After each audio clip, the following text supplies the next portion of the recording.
Hello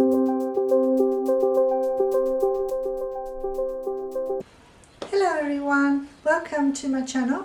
Welcome back if you've been here before, and if you haven't, I hope you stick around and enjoy my videos.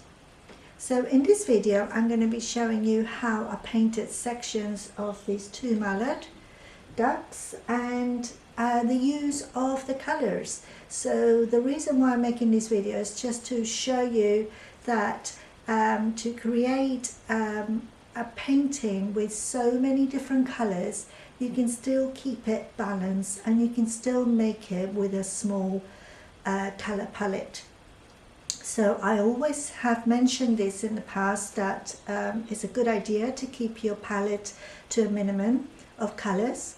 But with this painting, it sort of breaks the rules a little bit because there's so many colors, and when you look at it, there is like violets and greens and blues and browns and pinks and mauve colors. So to do this, there is a way, and you can mix two of these colors that you're using to create another color that you need on the painting. So I hope you find this helpful, and these are the two photos that you can see that I'm using for this composition. Thank you very much, and I hope you enjoy this video and find it very helpful. So here's the video for you. So here we are, and I'm painting the head of the mallard male duck at the moment. And as you know, these mallard ducks have got, the males are very, very colourful.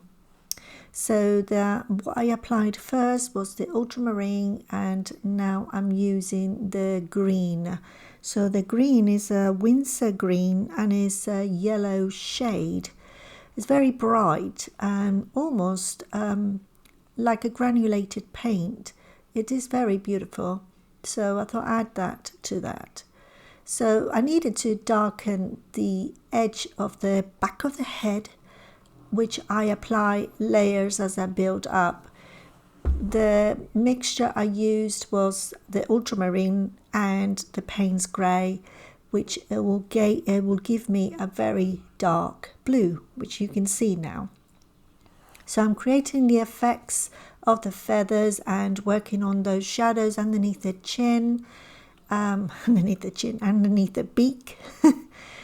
And here I'm going to give you a demonstration now of the colors I used to mix to create other colors for my painting. So these are the ultramarine and the burnt sienna. The ones before was the sepia and the Windsor violet. Now I have the Payne's grey and the green, and you can see just about it's Windsor green and is yellow shade. So yeah, we can see that quite clearly. So I used these 6 paints pretty much, and the brushes I used was thin brushes. Sorry if you can hear some noise in the background. So I'm going to mix the paints for you, and now you can see the Windsor violet and the burnt sienna, and the colors I needed to create with this was for the body of the female mainly. The feathers underneath her were like a mauvey color. I like to say mauvey color, but more like a flesh color. You could probably use that color for skin. So at the moment the color looks a little bit too brown, so I added a little bit more of that Windsor violet to make it more the color I want to use, and I placed it on a sample paper so you can see the color now, what it looks like. So it's quite lovely shade, and this is colors that I'm using on my painting. I'm also mixing them to create that other color that I want to use in the painting too. So that's helpful, and it means that I will be keeping my palette small, but I'm also creating other colors with it. So I added obviously more Winsor Violet to make it even more violetly, more the colour I want. So you can see the difference there. Okay, so now I'm going to be showing you a demo of this painting, how I used it on the body, on the feathers of the female duck. So you can see now that I applied a very diluted consistency all throughout the body. Then I went now heavier on it, and I worked obviously more on the duck and applied those other colors that you can see, but you can see the color that I mixed on the plate is already established on these feathers, and I'm using the darker tone of that mixture to apply on the feathers to give an impression that there are some feathers overlapping. So here is so far the painting, and you can see the colors that I've used throughout the composition. And it's coming along nicely. It's building up, so building up layers, and I'm working with each section. So now I'm going to show you that I mixed the sepia brown with the Winsor violet, and this mixture created a little bit of more interest on my painting, not just a simple brown, but gave it a similar color to the one on the right on the plate, but with a bit of a brown glow to it. So I'm mixing it, and you can see how dark it is compared to the one on the right, but it still has that brown depth on it, which is what I tried to achieve on the painting. And this color, I also used it for the darker shades of the brown feathers. So I use part of this section and I pull it aside a bit and dilute it more with water, and then use that one for the first layer, and then the darker one for the second layer or third layer. Okay, so you can see the shade, what it looks like on the paper, and it's always good to have a sample paper so you can figure out the colors that you want to use throughout the painting that you're happy with and is all making sense to you. And the purpose of this video is to show you to make a balanced painting and to make your paints cohesive. So I keep on applying and playing with this to make the actual color that I want to create for those darker feathers.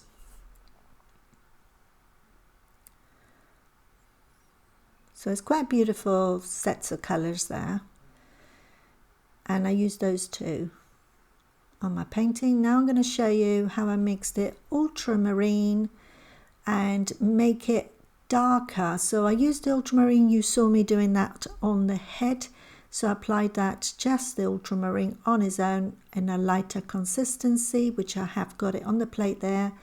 But then I wanted to obviously make it a little bit darker, so I used the Payne's grey for that.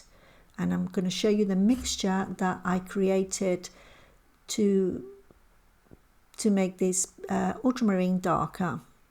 So you could go even darker if you wish, and apply different shades of this blue. So you can see it's a beautiful blue, and I used that also for parts of the feather on the body of the male mallard. So you can see it's still quite light when it's applied on the paper, so you could go even darker than that. So I'm mixing now the Winsor Violet and the Payne's Grey. So this colour I also used, like I said, for parts of the body on the feathers, where I wanted it to be darker but still have like that blue tinge on it, like little, you can see it on the plate. It looks ever so dark on the plate, but when you put it on the paper it doesn't. So it's quite a pretty combination of colours there. And you can see they're all pleased to the eye, they all look nice together. Okay, so now I'm showing you where I used those blues. I applied it on the feathers here, and I wetted it first and then applied the lighter blue that you saw earlier, and then I went over again with a darker mixture, and gradually I add the lines or the separation of the feathers using a darker tone and where the shadows are as well.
Okay, so we have used 6 colors and we mixed them to create this beautiful set of 4 colors that you can see on the plate. I also show you now that I used the greens as well. So these are the 5 colors that I used to start with. And those are the ones I got on the plate so far. And then I'm going to use the green as well. So the green is the one that I used obviously for the head of the male mallet. And it's a very bright green. It's got yellow, in a shade of yellow. And mixed it with Payne's Grey to give it a little bit more dark on those sections that I needed to create it darker. So I still wanted to apply the green on those darker sections of the head. So it almost looks like turquoise color, like a blue-green. And it's quite dark on the paper, and you can see how beautiful it still looks with the rest of those paintings, the colors that are mixed on the paper. So here I'm using now the same green again, but this time I'm mixing it with the ultramarine, and it really creates like a turquoise color. It's beautiful. And that one was for the lighter sections that I needed for the head of the mallard. So you can see the whole set of those paints that I have used. Some of them I didn't use so much, and some of them I did. So how beautiful and how cohesive it is. So you can see they all blend in nicely. They all look good together.